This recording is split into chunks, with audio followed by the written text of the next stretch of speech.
Assalamualaikum warahmatullahi wabarakatuh. Apa kabar anak-anak yang soleh dan soleha? Semoga kalian dalam keadaan yang sehat ya. Hari ini kita akan belajar tentang perencanaan usaha kerajinan untuk pasar lokal. Udah siap belajarkah kalian?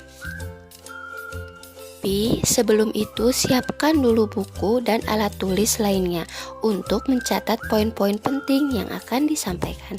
Dan jangan lupa berdoa agar pelajaran kali ini bisa dengan mudah dipahami. Nah, perhatikan gambar berikut ini. Keempat gambar ini adalah contoh produk kerajinan lokal yang akan kita pelajari. Apa itu kerajinan lokal? Sekarang kita definisikan kerajinannya dulu. Kerajinan adalah karya seni yang unik dan di dalamnya terkandung muatan nilai fungsional dan nilai estetika, serta dibuat dengan menggunakan keterampilan tangan yang tinggi. Karena kita akan mempelajari tentang kerajinan lokal, maka Ibu akan menjelaskan tentang kerajinan lokal itu sendiri. Kerajinan lokal adalah kerajinan yang dibuat oleh perajin Indonesia, terbuat dari bahan lokal dan dipasarkan secara lokal. Kerajinan berdasarkan fungsinya dibagi menjadi dua, yaitu fungsi pakai dan fungsi hias. Fungsi pakai adalah produk kerajinan yang mengedepankan aspek fungsional, sedangkan fungsi hias adalah produk kerajinan yang menonjolkan sisi keindahan dan estetika. Kerajinan berdasarkan dimensinya yaitu ada dua dimensi dan 3 dimensi. 2 dimensi adalah kerajinan yang mempunyai dimensi panjang dan lebar, sehingga memiliki luas. Kerajinan 2 dimensi sebagian besar memiliki fungsi hias, contohnya hiasan dinding yang terbuat dari ukiran kayu. Sedangkan kerajinan 3 dimensi adalah yang memiliki dimensi panjang lebar dan tinggi, sehingga dapat diketahui volume.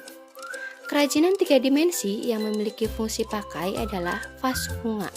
Sedangkan kerajinan 3 dimensi yang memiliki fungsi hias adalah patung dan miniatur.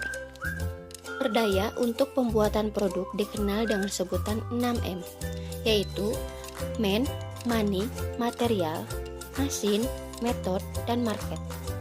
Man adalah manusia. Sebagai pembuat produk memiliki ide dan keterampilan. Money adalah modal yang dibutuhkan untuk membuat suatu produk. Material adalah bahan baku yang bisa digunakan dalam pembuatan produk. Mesin adalah alat bantu untuk pembuatan produk. Metode adalah langkah kerja atau cara pembuatan produk.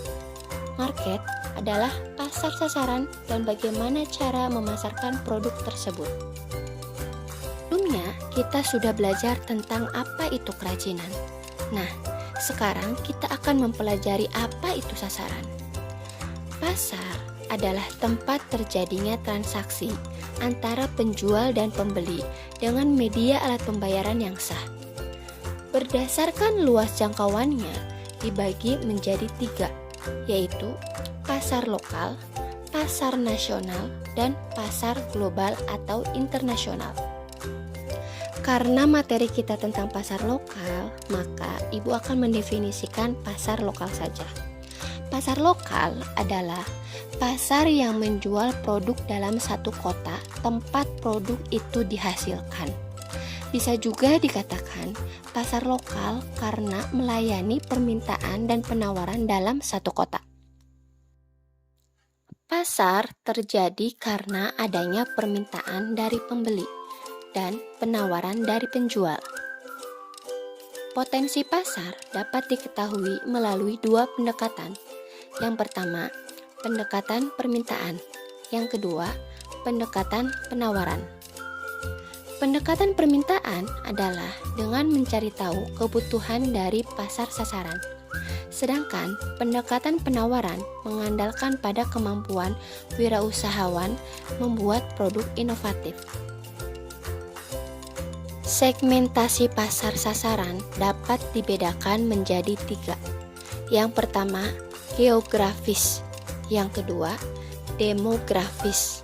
Dan yang ketiga, psikografis. Ibu akan menjelaskan satu persatu dari segmentasi pasar sasaran itu sendiri. Yang pertama, geografis adalah disesuaikan dengan kondisi tempat atau wilayah. Dan yang kedua, demografis adalah disesuaikan dengan usia, gender, etnis, pekerjaan, dan tingkat ekonomi. Sedangkan yang ketiga adalah psikografis, yaitu disesuaikan dengan karakter kelas sosial, gaya hidup, dan kepribadian. Identifikasi kebutuhan pasar lokal.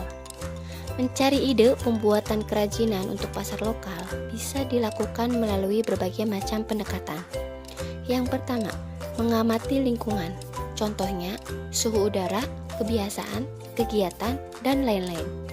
Apakah suhu udara di tempat yang dingin seperti di puncak? Atau bahkan panas seperti di Cirebon? Dan yang kedua, mengetahui selera dan daya beli konsumen. Kira-kira yang sedang tren saat ini apa ya? Dan yang terakhir, yang ketiga adalah mengidentifikasi sumber daya yang tersedia. Terima kasih telah menyimak video pembelajaran ini. Sampai jumpa pada video pembelajaran berikutnya ya. Assalamualaikum warahmatullahi wabarakatuh.